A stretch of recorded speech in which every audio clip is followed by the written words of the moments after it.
الحمد للہ وکفا وسلام علی عباده الذین اصطفى اما بعد فاعوذ باللہ من الشیطان الرجیم بسم اللہ الرحمن الرحیم شہر رمضان الذی انزل فیہ القرآن صدق اللہ العظیم اللہم صل علی سیدنا و مولانا محمد وعلی آل سیدنا و مولانا محمد وبارک وسلم۔ رمضان شریف کی سب سے بڑی فضیلت یہ ہے کہ اللہ رب العزت نے اپنی کتاب قرآن کریم کے نزول کے لیے جس مہینے کا انتخاب فرمایا وہ رمضان شریف کا مہینہ ہے، جیسا کہ خود قرآن کریم نے کہا شہر رمضان الذی انزل فیہ القرآن، کہ رمضان کا مہینہ وہ ہے کہ جس میں قرآن کریم نازل کیا گیا۔ تو رمضان شریف کا مہینہ یہ قرآن کریم کی ولادت کا مہینہ ہے۔ جناب رسول اللہ صلی اللہ علیہ وسلم ہر سال رمضان شریف کے مہینے میں حضرت جبرائیل علیہ السلام کے ساتھ ایک مرتبہ قرآن کریم کا دور فرماتے تھے، لیکن آخری سال کہ اس کے بعد پھر آپ علیہ السلام دنیا سے تشریف لے گئے، 2 مرتبہ آپ نے حضرت جبرائیل علیہ السلام کے ساتھ قرآن کریم کا دور فرمایا۔ تو قرآن کریم کی تلاوت جناب رسول اللہ صلی اللہ علیہ وسلم کی سنت بھی ہے اور اللہ رب العزت کی عظیم الشان عبادت بھی ہے۔ قرآن کریم کی تلاوت سے انسان کو اللہ رب العزت کا قرب حاصل ہوتا ہے۔ امام احمد بن حنبل رحمۃ اللہ علیہ نے خواب میں اللہ کو دیکھا تو عرض کیا کہ اے اللہ، رمضان شریف کا مہینہ آ گیا ہے، میں کون سا عمل کروں کہ جو تجھے سب سے زیادہ پسند ہے؟ جواب میں اللہ نے ارشاد فرمایا کہ مجھے قرآن کریم پسند ہے، یعنی قرآن کریم کی تلاوت مجھے سب سے زیادہ پسند ہے۔ امام احمد بن حنبل رحمۃ اللہ علیہ نے عرض کیا کہ سوچے سمجھے پڑھے تب تجھے پسند ہے یا سوچے سمجھے بغیر پڑھے تب تجھے پسند ہے؟ جواب میں اللہ نے ارشاد فرمایا کہ تو سوچے سمجھے پڑھے تب بھی مجھے پسند ہے اور سوچے سمجھے بغیر پڑھے تب بھی مجھے پسند ہے۔ تو دونوں صورتوں میں قرآن کریم کی تلاوت اللہ رب العزت کے قرب کا ذریعہ ہے۔ ایک حدیث قدسی میں اللہ رب العزت فرماتے ہیں کہ جس شخص کو قرآن کریم نے میری یاد اور دعا کرنے سے باز رکھا، یعنی جو شخص قرآن کریم کو پڑھنے میں اور اس کو سمجھنے میں اور اس پر عمل کرنے میں اس قدر مشغول رہا کہ اسے دعا مانگنے کا اور ذکر کرنے کا موقع ہی نہیں ملتا، تو اللہ رب العزت فرماتے ہیں کہ میں اس کو مانگنے والوں سے بہتر عطا کرتا ہوں۔ تو معلوم ہوا کہ جو صاحب قرآن ہے، جو قرآن کریم کی تلاوت کرتے ہیں، اللہ پاک اسے بن مانگے عطا کرتے ہیں۔ لہٰذا اس مبارک مہینہ میں، رمضان کے بابرکت ایام میں، ہم اور آپ کثرت کے ساتھ قرآن کریم کی تلاوت کریں اور گھر کے خواتین کو بھی ترغیب دے کہ وہ اس مبارک مہینہ میں کثرت کے ساتھ قرآن کریم کی تلاوت کا اہتمام کریں۔ دوسری بات کہ آج ہمارا مسلمان معاشرہ پریشانیوں سے دوچار ہے۔ انفرادی طور پر بھی ہر مسلمان پریشان ہے اور اجتماعی طور پر بھی ہر مسلمان پریشان ہے، بے چین ہے، بے قرار ہے۔ اس کے مختلف اسباب ہیں۔ ان اسباب میں سے ایک سبب دعا کا ترک کر دینا ہے کہ ہم نے اللہ رب العزت سے مانگنا چھوڑ دیا۔ حالانکہ جناب رسول اللہ صلی اللہ علیہ وسلم کا ارشاد گرامی ہے کہ الدعاء هو العبادہ، کہ دعا عین عبادت ہے۔ دوسری روایت میں ہے الدعاء مخ العبادہ، کہ دعا عبادت کا مغز ہے۔ تیسری روایت میں آپ نے فرمایا کہ جس شخص کے لیے دعا کے دروازے کھول دیے گئے تو گویا اس کے لیے رحمت کے بہت سے دروازے کھول دیے گئے۔ تو رمضان شریف کا مہینہ دعاؤں کی قبولیت کا مہینہ ہے۔ اللہ پاک اس مبارک مہینہ میں دعاؤں کو قبول فرماتے ہیں۔ دعا مانگنے کے آداب میں سے سب سے اہم ادب یہ ہے کہ جو قبولیت کے اوقات ہے ان اوقات میں اللہ سے دعا مانگی جائے۔ اب قبولیت کے اوقات کون سے ہے؟ جناب رسول اللہ صلی اللہ علیہ وسلم نے مختلف اوقات بیان فرمائے ہیں۔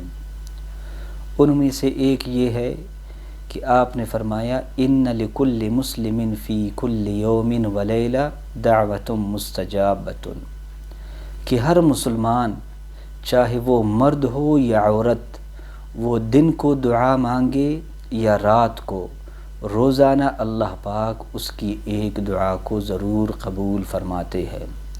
تو یہ رمضان شریف کی خصوصیت ہے کہ اس مبارک مہینہ میں اللہ پاک مسلمان کی ایک دعا کو ضرور قبول فرماتے ہیں۔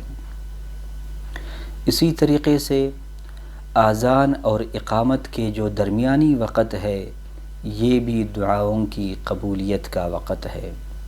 لہٰذا جب بھی اذان ہو جائے تو یہ کہ اذان کا جواب دیا جائے اور پھر درود شریف پڑھا جائے، اور اس کے بعد جو اذان کی دعا ہے وہ پڑھ کر انسان اپنے لیے دعائیں مانگے، انشاءاللہ العزیز اللہ پاک ضرور اس کی دعا کو قبول فرمائیں گے۔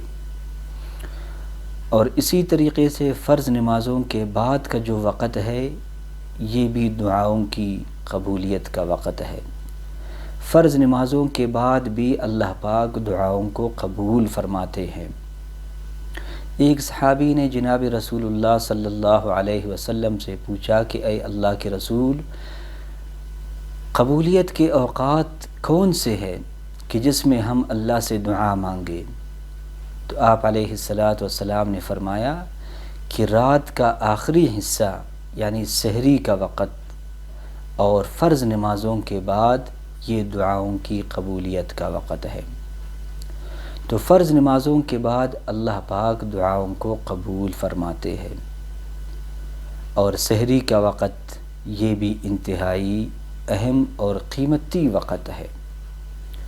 حدیث شریف میں آتا ہے کہ اس وقت اللہ کی طرف سے اعلان ہوتا ہے کہ ہے کوئی جو مجھ سے مانگے میں اس کی دعا کو قبول کروں، ہے کوئی جو مجھ سے سوال کر لے میں اس کے سوال کو پورا کر دوں، ہے کوئی جو مجھ سے بخشش مانگے میں اس کی بخشش کر دوں۔ تو سحری کا وقت یہ انتہائی اہم اور قیمتی وقت ہے۔ عام دنوں میں اگر ہم نہیں جاگ سکتے تو رمضان شریف کا مہینہ ہمارے لیے غنیمت ہے۔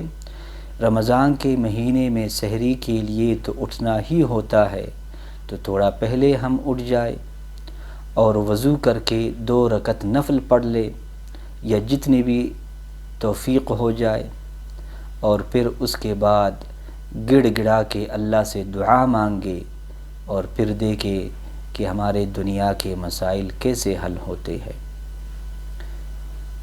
اسی طریقے سے افطاری کا جو وقت ہے وہ بھی انتہائی قیمتی وقت ہے۔ جناب رسول اللہ صلی اللہ علیہ وسلم نے فرمایا کہ اللہ پاک 3 لوگوں کی دعا کو رد نہیں فرماتے۔ ان میں سے پہلا شخص ہے روزہ دار کی دعا افطاری کے وقت، اور دوسرا شخص ہے عادل بادشاہ کی دعا، اور تیسرا شخص ہے مظلوم کی دعا۔ ان 3 لوگوں کی دعاؤں کو اللہ پاک قبول فرماتے ہیں۔ تو سحری کا وقت اور افطاری کا وقت یہ دونوں اوقات انتہائی قیمتی ہے۔ تو بہرحال اس مبارک مہینہ میں ہم اور آپ کثرت کے ساتھ دعاؤں کا اہتمام کر لیں، اور خواتین کو بھی اس بات کی ترغیب دے دیں کہ وہ بھی اس مبارک مہینہ میں کثرت کے ساتھ اللہ سے دعائیں مانگے۔ خاص طور پر خواتین جو سحری کے وقت اور افطاری کے وقت دعاؤں سے محروم رہتی ہے، سحری کے وقت سحری بنانے کی وجہ سے اور افطاری کے وقت افطاری کی تیاری کے سلسلے میں وہ دعاؤں سے محروم رہتی ہے، تو آپ ان کو ترغیب دے دے کہ وہ اپنا نظام الاوقات ایسا بنائے کہ ان کو بھی ان اوقات میں اپنی دعائیں کرنے کا موقع ملے۔ اور آخری بات کہ بسا اوقات انسان کے دل میں یہ خیال پیدا ہوتا ہے کہ میں نے اللہ سے دعا مانگی تھی اور قبولیت کے اوقات میں مانگی تھی، پھر بھی میری دعا قبول نہیں ہوئی، تو اس طرح اس انسان کو اللہ اور اس کے رسول کے ارشادات میں شک و شبہ ہونے لگتا ہے۔ تو عرض یہ ہے کہ اللہ اور اس کے رسول کے ارشادات اپنی جگہ برحق ہے اور سچے ہیں، لیکن دعاؤں کی قبولیت کا مطلب ہمیں معلوم نہیں۔ جناب رسول اللہ صلی اللہ علیہ وسلم نے فرمایا کہ جب کوئی مسلمان دعا کرتا ہے بشرطے کہ وہ قطع رحمی اور گناہ کی دعا نہ کرے، تو اللہ کی طرف سے اس کو 3 چیزوں میں سے ایک چیز ضرور ملتی ہے۔ یہ تو وہی چیز اس کو مل جاتی ہے کہ جس کی اس نے دعا کی ہے، یا تو یہ کہ اس دعا کے بدلے میں مستقبل میں اس پر کوئی مصیبت آنے والی تھی، کوئی برائی آنے والی تھی، اللہ اس دعا کی برکت سے اس برائی کو، مصیبت کو ہٹا دیتے ہیں، یا تیسرا یہ کہ اس دعا کو اس کے حق میں آخرت کے لیے ذخیرہ بنا دیا جاتا ہے، اللہ پاک آخرت میں اس کو اجر و ثواب عطا فرمائیں گے۔ تو اللہ پاک دعاؤں کو ضرور قبول فرماتے ہیں۔ تو رمضان کے بابرکت ایام میں دعاؤں کا خاص طور پر اہتمام کر لے، اور دعاؤں کو صرف اپنی ذات تک محدود نہ رکھے، بلکہ اپنی دعاؤں میں اپنے رشتہ داروں کو، عزیزوں کو، دوست و اقارب کو، اپنے ملک کو، اپنی ملت کو، پورے عالم اسلام کو بھی اپنی دعاؤں میں شامل کر لے۔ اللہ رب العزت سے دعا ہے کہ اللہ پاک ہمیں رمضان کی مبارک ساعتوں سے صحیح طور پر فائدہ اٹھانے کی توفیق عطا فرمائے۔ وآخر دعوانا ان الحمد للہ رب العالمین۔